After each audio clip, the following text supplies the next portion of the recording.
H16 news ಅರ್ಥಾತ್ ಸಿದ್ದರಾಮಯ್ಯ ಸ್ವಾಗತ. ನಾನು ನಿಮ್ಮ MI ಅಥವಾ ಮಲ್ಲಪ್ಪ ಜೂತ್ ಅವರು. ಆತ್ಮೀಯರೇ, ಈಗ ನಿಮಗೆಲ್ಲ ಗೊತ್ತಿದ್ದಂಗೆ ಮೊದಲು ಇಷ್ಟು ಧರ್ಮಸ್ಥಳದ ಬಗ್ಗೆ ಮಾತಾಡುವಂಥದ್ದು ರೂಢಿ, ಕೆಲವೊಂದು ತಪ್ತಾ ಇರ್ತದೆ. ಆ ಮಾತು ಬೇರೆ. ಇವತ್ತು ತಿಮ್ರೂಡಿ ನಿನ್ನೆ ಪುತ್ತೂರಿಗೆ ಹೋಗೋ ಮುಂದೆ ಸಿಟಿತಾ ಇದ್ರು, ಸ್ಫೋಟಿಸ್ತಾ ಇದ್ರು. ಇಲ್ಲಿ ನ್ಯಾಯ ಇದೇನಪ್ಪ ಅಂತ ಪ್ರಶ್ನೆ ಮಾಡುವಂಗಿತ್ತು ಹೋದೆಲ್ಲ ದಾಟಿ.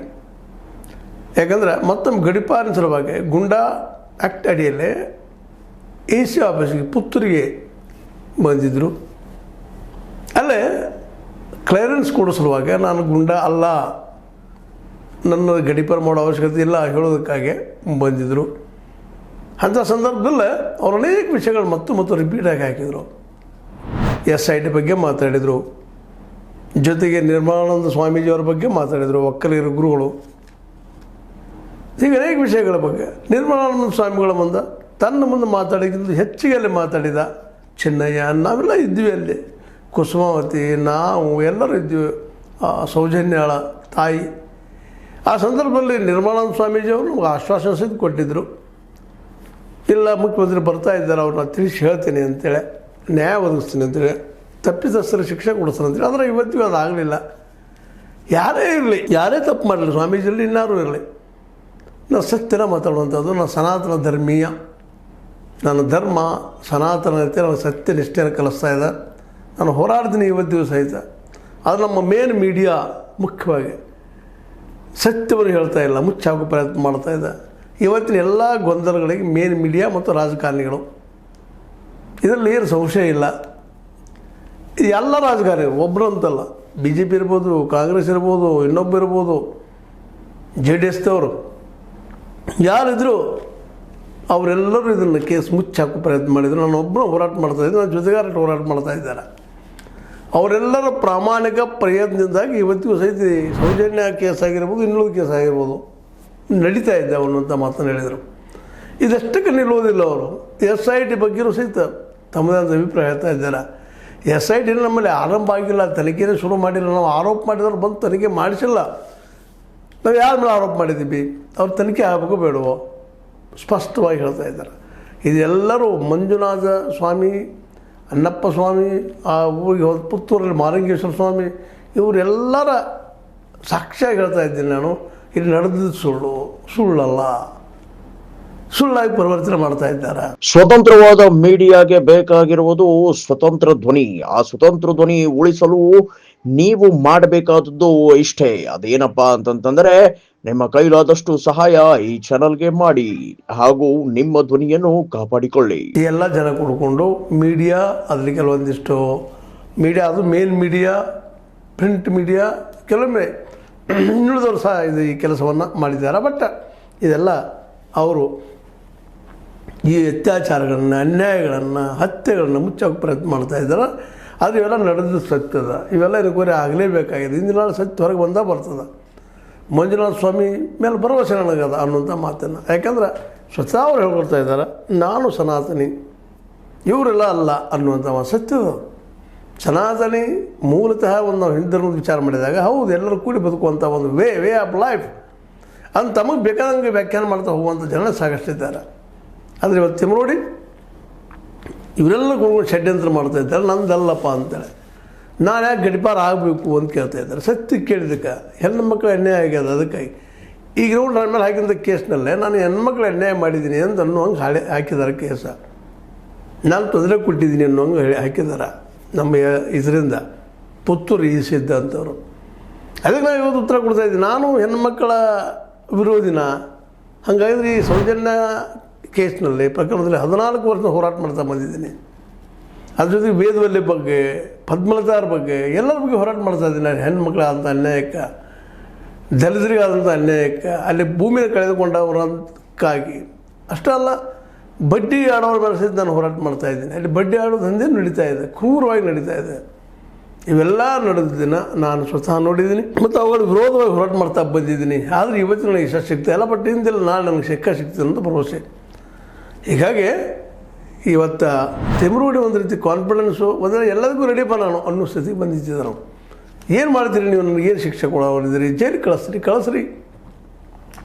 I am ready to die ಅನ್ನುವಂಗೆ ಅವ್ರ ವರ್ತನೆ ಇತ್ತು. ಸತ್ಯ ಹೊರಗೆ ಬರಲಿ ದಿನಕ್ಕೆ ಇದು ಬಿರ್ಸ್ಕೊಳ್ತಾ ಇದೆ. ಮತ್ತು ಅದೇ ಕಾಲಕ್ಕೆ ಹೆಣ್ಣುಮಕ್ಕಳಿಗೆ ಸ್ಟ್ರೈಕ್ಗೆ ಹೊಂಟಿದ್ದಾರಲ್ಲ ಅಂದಾಗ ಸಹಜದ ನನ್ನ ಬೆಂಬಲನದ ಅವರಿಗೆ. ಮತ್ತು ಅವರು ಹೆಣ್ಮಕ್ಳಿಗೆ ಆದ ಅನ್ಯಾಯಕ್ಕೆ ಹೆಣ್ಮಕ್ಳು ಹೋರಾಟ ಮಾಡಲೇಬೇಕು ಅನ್ನೋಂಥದ್ದನ್ನು ಒತ್ತಿ ಹೇಳಿದರು. ಹೀಗಾಗಿ ಒಟ್ಟಾರೆಯಾಗಿ ಚಿಮ್ರೋಡಿ ಇವರೆಲ್ಲರೂ ವಂಚಿದ್ರು ಸಹ, ಪೊಲೀಸ್ ಕಡೆಯಿಂದ ಏನಾದರೂ ಅನಿಸಲು ಪ್ರಯತ್ನ ಮಾಡಿದರೂ ಸಹ ಅವರು ಅದು ಯಾವುದಕ್ಕೂ ಬಗ್ತಾ ಇಲ್ಲ, ಜಗ್ತಾ ಇಲ್ಲ.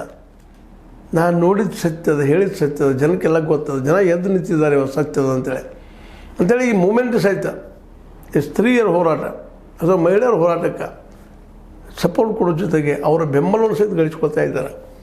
ಹೀಗಾಗಿ ಇಡೀ ಒಂದು ಇವತ್ತು ಧರ್ಮಸ್ಥಳದ ಆ ಏರಿಯಾದಲ್ಲೇ ವಿಶೇಷ ಚಿಮ್ರೋಡಿ ಪ್ರತಿಯೊಂದು ಮನೆಯ ಮಾತು ಅಷ್ಟು ಲಕ್ಷ ಮಾತಾಗ್ತಾ ಇದ್ದಾರೆ. ಜೊತೆಗೆ ಜಿಲ್ಲೆಯ ನಾಯಕರಷ್ಟೇ ಅಲ್ಲ, ಇಡೀ ಕರ್ನಾಟಕ ಸಹಿತ ಇವರು ಹೌದು ಚಿಮ್ರೋಡಿ ಯಾರು ಇದ್ದಾರಪ್ಪ ಒಳ್ಳೆಯ ವ್ಯಕ್ತಿ ಅಂತೇಳಿ ಇವತ್ತು ಹೆಸರುವಾಸಿ ಆಗ್ತಾ ಇದ್ದಾರೆ. ಇದೇ ರೀತಿ ಮಟ್ಟನವರು ಸಹ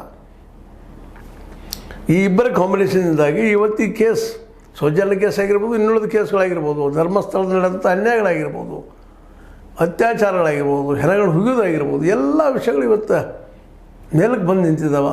ಅವೆಲ್ಲ ಮೂಮೆಂಟ್ಗೆ ಮೂಲ ಕಾರಣ ಈ ನಮ್ಮ ಚಿಮ್ರೋಡಿ. ಅವ್ರ ನಂತರ ಮಟ್ಟಣ್ಣವರು ಈ ಮಾತನ್ನು ಯಾಕೆ ಮತ್ತೆ ಹೇಳಿದೆ ಅಂದರೆ ಇವತ್ತು SIT ಮೇಲೆ ಸಹಿತ ಅವ್ರು ದಾಳಿ ಮಾಡಿದ್ದಾರೆ ಮತ್ತು ಪೊಲೀಸ್ ಮೇಲೆ ದಾಳಿ ಮಾಡಿದ್ದಾರೆ. ಇವೆಲ್ಲ ಮಾರ್ಕೊಂಡಿದ್ದಾರೆ ಈ ದುಡ್ಡಿಗೆ ಅಂತೇಳಿ. ಅದಕ್ಕಾಗಿ ನಾವು ಹೋರಾಟ ಮಾಡೋದನ್ನು ನಿಶ್ಚಿತ ಹೋರಾಟ ಮಾಡುವಂಥದ್ದು ಯಾವುದಕ್ಕೂ ಹಿಂಸರಿ ಮಾತಿಲ್ಲ ಅಂತ ಹೇಳ್ತಾ ಈ ಎಲ್ಲ ನೆಲೆಗಟ್ಟಿನಲ್ಲೇ ಚಿಮ್ರೋಡಿಯವರು ತಮ್ಮಲ್ಲಿದ್ದ ಕೇಸಿನ ಬಗ್ಗೆ ಯಾವುದೇ ತಲೆ ಕೆಡಿಸ್ಕೊಂಡಿಲ್ಲ. ಅವರು ಅದನ್ನು ಚಾಲೆಂಜ್ ಮಾಡ್ತೀನಿ ಕೋರ್ಟ್ನಲ್ಲೇ ಮತ್ತು ನ್ಯಾಯ ಪಡಿತೀನಿ.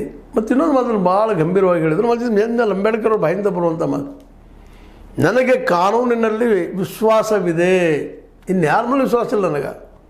ಎಲ್ಲರೂ ಕೈ ಕೊಡುವಂಥವ್ರು ದಗಾಕೋರಿದ್ದಾರೆ. ಇಲ್ಲೇ ನನಗೆ ಕಾನೂನು ಮೇಲೆ ವಿಶ್ವಾಸ ಇದೆ, ಕಾನೂನು ನನ್ನನ್ನು ಉಳಿಸ್ತದ, ಕಾನೂನು ಸತ್ಯ ನಿಶ್ಚಿತ ಉಳಿಸ್ತದೆ ಅಂತ ಮಾತು ಹೇಳಿದರು. ಇದನ್ನು ಮೇಲಿಂದ ಅಂಬೇಡ್ಕರ್ ಅವರು ಅಂತ ಇದ್ದ ಮೇಲೆ ಜೀವನದಲ್ಲಿ ನಾ ಏನು ಹೋಗೋದು ನ್ಯಾಯಬದ್ಧವಾಗಿ ಹೋಗ್ತೀನಪ್ಪ, ಕಾನೂನು ಪ್ರಕಾರ ಹೋಗ್ತೀನಿ ಅಂತೇಳಿ ಆ ಧ್ವನಿ ಇವತ್ತಿಲ್ಲೇ ಈ ನಮ್ಮ ಚಿಮ್ರೋಡಿಯಲ್ಲಿ ಕಂಡು ಬಂದಿದ್ದನ್ನು ನಾವು ಗಮನಿಸಬೇಕಾಗಿದೆ. ಯಾಕಂದರೆ ವಾಸ್ತವತೆ ಉತ್ತರ ಕೊಡ್ತದಪ್ಪ ಎಲ್ಲರಿಗೂ, ನಾ ಯಾರು ಏನು ಎಂತು ಅನ್ನುವಂಥ ಮಾತನ್ನು. ಹೀಗಾಗಿ ಚಿಮ್ರೋಡಿ ಇವತ್ತು ನಿಧಾನಕ್ಕೆ ಕೇವಲ ಇವತ್ತು ಆ ಬೆಳ್ತಂಗಡಿ ಅಥವಾ ಆ ಕ್ಷೇತ್ರಕ್ಕೆ ಅಥವಾ ಅಲ್ಲಿ MLA ಕ್ಷೇತ್ರಕ್ಕೆ ಅಷ್ಟೇ ಪರಿಚಿತ ಅಲ್ಲ.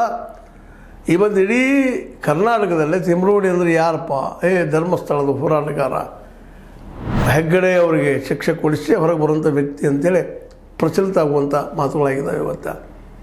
ಮತ್ತೆಲ್ಲ ಸತ್ಯ ಘಟನೆಗಳದಾವ ಅಂತ ಅನ್ನಿಸ್ತದೆ ಯಾವುದಾದ್ರೂ. ಮತ್ತು ಯಾವ ಆರೋಪ ಮಾಡಿದ್ರಲ್ಲಿ ಯಾವುದು ಸುಳ್ಳು ಅಂತ ಏನಿಲ್ಲ. ಚಿಮ್ರೋಡಿ ಮಾಡೋದ್ರಲ್ಲ, ಹೇಳೋದ್ರಲ್ಲ ಯಾವುದು ಸುಳ್ಳು ಅಂತಿಲ್ಲ. ಇದಕ್ಕೆ ಯಾವ ರೀತಿ ಅಂತ ರಿಸಲ್ಟ್ ಬರ್ತದೆ ಎಲ್ಲರೂ ಇದು ನೋಡ್ತಾ ಇದ್ದೀವಿ. SIT ಸಹಿತ ಸುಲಭವಾಗಿ ಇದನ್ನು ತಪ್ಪಿಸ್ಕೊಳ್ಳಿಕ್ಕೆ ಆಗೋದಿಲ್ಲ. ಈ ಒಂದು ದಾಳಿಯಿಂದಾಗಿ SIT ತನ್ನ ಪ್ರಾಮಾಣಿಕವಾದ ರಿಪೋರ್ಟನ್ನು ಕೊಡಬೇಕಾಗಿದೆ. ಇದರ ಕಾರಣೀಕರ್ತರು ಯಾರು ಅವ್ರನ್ನ ಹಿಡಿದು ಹಾಕಬೇಕಾಗಿದೆ ಒಳಗೆ. ಆ ಕೆಲಸವನ್ನು SIT ಮಾಡ್ಬೋದು, ಮಾಡ್ತದೆ ಅನ್ನುವಂಥ ಭರವಸೆ ಅಲ್ಲಿ ಜನಸಾಮಾನ್ಯರಿಗೆ. ಏನಾಗಲಿ ಒಟ್ಟು ಧರ್ಮಸ್ಥಳದ ಈ ಒಂದು ವಿವಾದ ದಿನಕ್ಕೆ ಹೊಸ ರೂಪ ಪಡಿತಾ ಒಂದು ಹೊಸ ವೇ ಹಿಡ್ಕೊಂಡು ಹೊರಟದ. ಇದರಲ್ಲಿ ನಿಶ್ಚಿತವಾಗಿ ನ್ಯಾಯ ಸಿಕ್ಕಬಿಡುತ್ತೆ ಅನ್ನೋದು ವಿಶ್ವಾಸ ಇಲ್ಲದೆ ಎಲ್ಲರಿಗೂ. ಆ ದಿಶೆಯಲ್ಲೇ ಈ ಒಂದು ಚಿಮ್ರೋಡಿ ಅವ್ರ ಮೇಲೆ ಆದಂತಹ ಒಂದು ಯಾವುದೇ ದಾಳಿ ಆಗಲಿ ಅದು ಇನ್ನಷ್ಟು ಚಿಮ್ರೋಡಿ ಅವ್ರನ್ನ ಬೆಳೆಸ್ತಾ ಇದೆ ವಿನಃ ಅವ್ರನ್ನ ಕುಗ್ಗಿಸ್ತಾ ಇಲ್ಲ ಅನ್ನೋದು ಸ್ಪಷ್ಟ ಆಗ್ತಾ ಇದೆ.